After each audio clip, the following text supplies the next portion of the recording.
Iran thought Trump was out of options, but now F-22s are flying around. Look at this. President Trump says a deal with Iran could come as early as today. Wow. In an interview with Fox News, he says talks took place all day on Tuesday and things are looking very good. He told Trace Gallagher that if this isn't ultimately agreed to, Iran will face severe consequences. Other presidents or other countries should have been able to do this. And I did something that I had to do, because if they had a nuclear weapon, this whole world would be a different place. If they back out again, are they done? Well, if they back out again, they're going to get hit really hard. You know, they know that. They understand that. Whoa. I have no choice. They can't have a nuclear weapon. It's very simple. Wow. The focus remains on the Strait of Hormuz, serious. a critical international waterway that handles roughly 20% of the world's oil and LNG trade. CENTCOM released a statement saying the southern route through the Strait of Hormuz remains free and open for all commercial vessels seeking to transit the international waterway. And that right there is a big problem for Iran, because as you're about to see, the last bit of leverage they thought they had just evaporated. Watch. Captain, you are requested to alter course to 190. If you do not comply, we will compel compliance with They're force. turning around ships. This is Warship 45. We will monitor your course for compliance at this time. Warship 45 standing by on 160. Over the past 3 months, U.S. forces have assisted more than 1,000 vessels in successfully transiting the strait despite unwarranted Iranian aggression. And these transits It's a continue humanitarian today. mission Right now, now. talks are ongoing between Iran and Oman aimed at reaching an understanding on control of the strait. The issue remains a primary objective for all parties, even as the Iranians make conflicting public statements. Can never have a nuclear weapon. The president's been clear to back out. So the denuclearization of Iran is the ultimate deal. I think the immediate deal, and the one that you're seeing a lot of focus on, is the straits. The straits, you know, there are ships moving through the straits. There's oil moving Every right now day. through the straits. So the straits are They're open. Nonetheless, I think that there's a conversation and negotiation that we are involved in between Oman and Iran on how more ships can be able to go through there safely in the short term. So that's where the new deal is headed. President, where are we with Iran? We're moving along very nicely. We'll find out. We'll know in 48 hours. 48 hours. So apparently, after several weeks of renewed combat operations and the ongoing humanitarian removal of ships safely under U.S. escort from the Strait of Hormuz, Iran wants to negotiate again for the deal they had a few weeks ago and then broke, which might now be gone forever. Look at this. Ayatollah's back at the table. Sources say it could be surrendering the strait. Surrendering the strait. We're in talks with the Iranians, and I think there is a chance we may have a deal today or tomorrow to open the strait. That would be great. And move towards a more normalized position in this conflict. Which is what everyone Qatar wants. confirmed talks are moving. Negotiations are over the routes ships should sail through Hormuz, whether Europeans demine, and service fees. Ah, interesting. Trump says no fees, so they're squabbling. No fees. Now, if we don't like what they're cooking up, the sanctions and blockade stay. Oh. No sweat off our back. Iran's losing a small fortune every day. Meanwhile, stock market had another banger. Oil closed in the 70s. The market wants peace. And the interesting thing about this is everything that Iran was doing to be an aggressor and to threaten the innocent ships that are out there in the Strait of Hormuz, none of it's working. Those ships are getting out. Everything they've been doing to try and threaten the world economy, that's not working either, because oil's not where they want it. They wanted it $200 to $300 a barrel so that they could say, hey, we've got leverage. This is our strait. We control this international waterway, which nobody should control, and there should never be a toll there. That's ridiculous. Look at this. So does Trump, but he's prepared for war. The 2 weeks of airstrikes were decisive. The mullahs climbed down. That's crazy. Our F-22s never that rest, they brought these in. refueling as they stalk the enemy. And the F-22 Raptors are ready to fly. Best plane in the world. There's some real optimism coming out of the U.S. administration, despite the fact that attacks against commercial shipping in the Strait of Hormuz continues. Administration officials say a deal for the free passage of oil tankers through the Strait of Hormuz could happen as early as Wednesday. Keep in mind, a U.S. military blockade of Iran continues. CENTCOM says since the blockade began that they've diverted at least 45 vessels. They've debilitated 2 of those vessels, and Iranian officials continue to insist that they're not negotiating directly with the U.S. They do say, however, they are negotiating with Oman. It happens tomorrow or Thursday. A lot of progress has been made. A lot of progress, And they Trump called says. me and they said, please, let's talk. They want to talk. The funny thing is they never mention that. They always say, we're not talking. But they called. They want to talk. We've been talking. They want to make a deal. They do not want to be hit. This was the biggest hit since World War II, as I've said. They did not, and they saw it happening. They saw all the goods being loaded. They saw everything. They knew exactly what was happening. Wow. And I think it'd be very smart to make a deal. We'll see what happens. So Trump says that the threats that the U.S. has been putting out there saying, hey, this is your last chance, there has to be a deal, there has to be peace, or there will be escalation in the name of achieving peace. Sounds like that's all being taken seriously now. And what you have to remember is Iran, their country is not like the United States where you can go on the internet and get your news wherever you want. And when you see these regime leaders on television saying, oh, we're not doing this, we're not doing that, they're broadcasting that to their own people who don't have another source of media. They've got one source of media, and it's their own fake news. It's their own version of CNN that tells them what they're supposed to think. That's it. They are terrified of their own people. But there's more. Listen to this. If anybody's going to charge, we'll charge. We're the one that has total control. We have total control. You know, we have a thing called a blockade with his Navy. And that Navy is, they call it a wall of steel, the United States wall of steel. And no, there's not going to be charging. How would Oman We're not talking about charging at all. Iran have a block? Like, how would they charge? All right, there you have it. Doesn't make sense. Straight from the president. Market with Oman to got that completed. Number one, I think the reason why the Iranians dialed Donald Trump's number here was the obvious threat that we were dead serious about going back into major combat operations. They got that message. And what are they really trying to do here? One, they've already succeeded. They stopped the major combat operations from taking place. That's what they did on April the 7th when we went to a ceasefire. And again, remember, the issue then was the Straits of Hormuz. Same issue. And the idea was that we were going to make a deal with them. We didn't make a deal for 2 months until sometime in June. And we did make a deal over the Straits of Hormuz.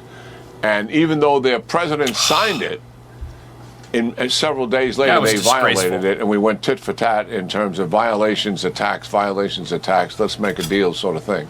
So here we are once again. So where I know where the president is coming from. If he doesn't get a deal that's satisfactory, and what you just described is not satisfactory to him whatsoever, we cannot leave Iran in control of the Straits of Hormuz. Right, so this whole thing that the fake news is running with about Iran setting up a toll and being in a more powerful position than ever before and now having total control and now they control the world economy. That's not going to happen. That's not what's coming out of this. You heard the president say, look, we're the ones with the blockade. Who's going to charge it? I mean, it's our blockade, and we're not charging anybody. What you're hearing is wishful thinking from those who want to see America fail, and it's sad. Because if that happens, the Iranian people fail too. The world economy fails. And now for a paid advertisement from Rumble Wallet. Quick question. How much control do you have over your money right now? Technology is changing everything, and it's changing how money works. Crypto started as a niche, but now it's going mainstream. Faster payments, more control, fewer middlemen. This isn't hype, this is where things are going. With Rumble Wallet, you can buy Bitcoin, hold dollar-backed securities, and even buy digital gold backed by real gold all in one place. Rumble Wallet is a non-custodial crypto wallet, which means you, not a bank or a middleman, control everything. Setup is simple. It connects with MoonPay, so you can use your debit card or credit card or bank account to be up and running in minutes. And for a limited time, you can start your wallet off with $20 in US stablecoin USAT by downloading Rumble Wallet and entering my exclusive promo code CashJordan20 when you sign up right now. You could even use your Rumble Wallet to support your favorite creators by tipping them, like me. So do this right now. Get out your phone and scan the QR code that appears on the screen right now, or go to wallet.rumble.com/CashJordan and download Rumble Wallet. From there, you can enter my exclusive promo code CashJordan20 to get that $20 of US stablecoin USAT. This is a limited time offer, so act now. Take control of your money and get started with Rumble Wallet today. Terms and conditions apply. See the description below or visit rumble.com/promo-official-rules for details. He doesn't get a deal that's satisfactory, and what you just described is not satisfactory to him whatsoever. We cannot leave Iran in control of the Straits of Hormuz in any way, shape, or form. That's a fact. And we need to go back to pre-February 28th when we began the war. free navigation, international waters. Yep. Nobody owns any of it. Right. And nobody can control any Right. of it or influence it. And attack it. That is the kind of deal we need to have. That's what coming out of everyone here. wants. But what are the Iranians really up to here? I mean, you got to look at this from their perspective. Yeah, they think they're winning. And I know people don't want to hear this, but from the Iranians' perspective, you and I know who these guys are. We've been talking about it for months, how diabolical, tyrannical they are. They looked at the April 7th as a major victory for them because Yep. why? They stopped the war. Their intention wasn't to get a deal. Their intention was to drag this out for as long as they possibly could.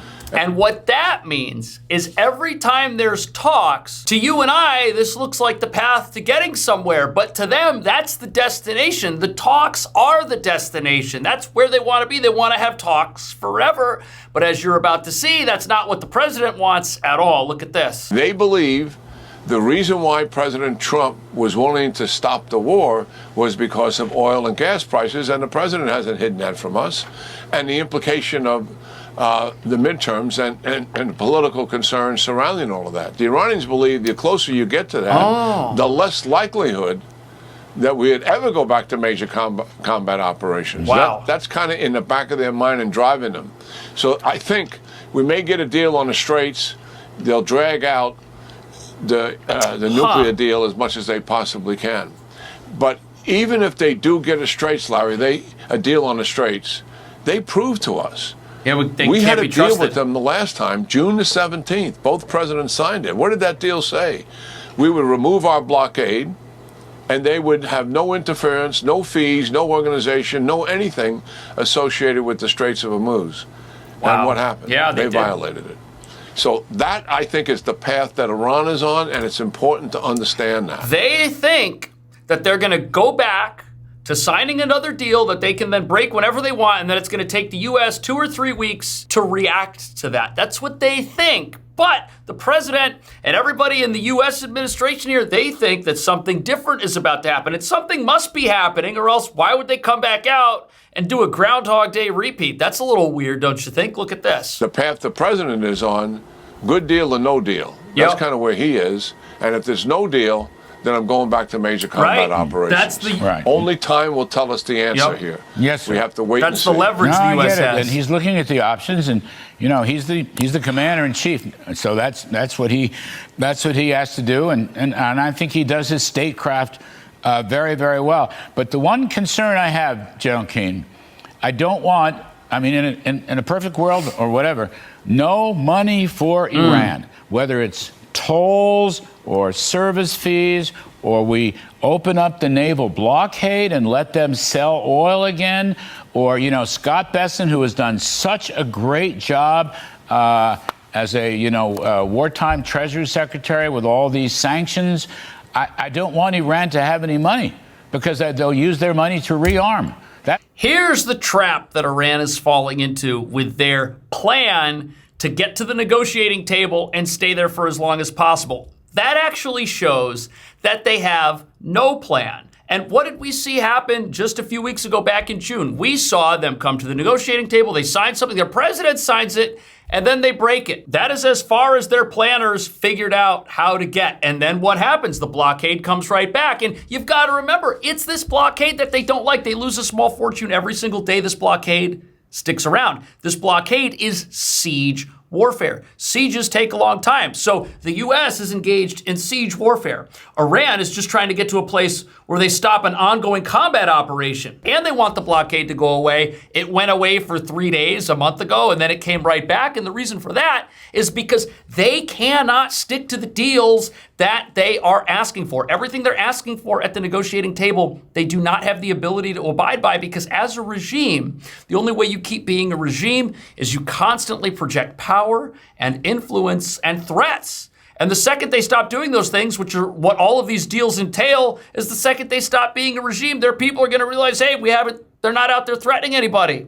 They're not out there going around saying that we're going to destroy all of our neighbors and that we own this part of the world and there's ships that are getting through. I mean, that's not a disaster if it's your goal to have total control and be a total fascist society. So they can't stick to the thing they're asking for. And if Trump gives it to them, it causes their whole operation to collapse because it gets them off the negotiating table, which is where they want to be. Now look at this. My point. I mean, I want the open seas and the open navigation. You know, that's naval lore. But I don't want them to have any. I want to starve them of financial resources. That's what the blockade does. I'd like to see you and Scott Bessent do the negotiating. That's what for the the United siege is States doing of America right now on the military and the economy. They'll rearm. That's my biggest worry, sir. Well, Larry, you and I have talked about this for months. Even if we got the perfect deal, met all of President Trump's objectives that he's trying to achieve here, the truth is we would have to help refinance them. That would be part of that deal. And as such, they would recover in time and they would return to all of the objectives that they started out with 47 years ago. They would continue to be a menace in the region, not with this administration, but with subsequent administrations. And that's why I've always been opposed to the deal, even if it was perfect. Yes. I think, let's assume there is a deal here. We cannot do what we did with the memorandum of understanding and remove sanctions immediately. I totally agree with you. No money, no funding, no relief of unfrozen assets, none of that. That has to be kicked down the road, and we have to absolutely see some fundamental change in Iran's behavior. Yes, sir. And it's not just those two things before we give them money. Restriction on ballistic missiles, no support for proxies are the other two major issues here as well. That's not on the table here for this construction. But before we give up money, they should be. So what Trump is doing here with this coming back to the negotiating table, threatening a major attack, and then having them call to get it called off, is he's setting the stage for this regime to change inside of its own country, because that's the only way you accomplish the thing that these guys were just talking about. How do you get a fundamental change in behavior? Well, you need a fundamental change in how the country operates. You need a fundamental change in who's ruling a country of 91 million people that had their freedom stolen from them 47 years ago. And how do you do that? You take away their ability to threaten the international economy. You get them to back down from that. At the exact same time, you stop allowing them to fund themselves. That's what the blockade does. And they can't get away from the blockade because they can't ever get off the negotiating table, because once they do, they break the deal and then they're back at the negotiating table. All the while, the people of this country watch their leaders get weaker and weaker from a military regime standpoint than they've ever been. What do you think about that? I'll see you in the next video.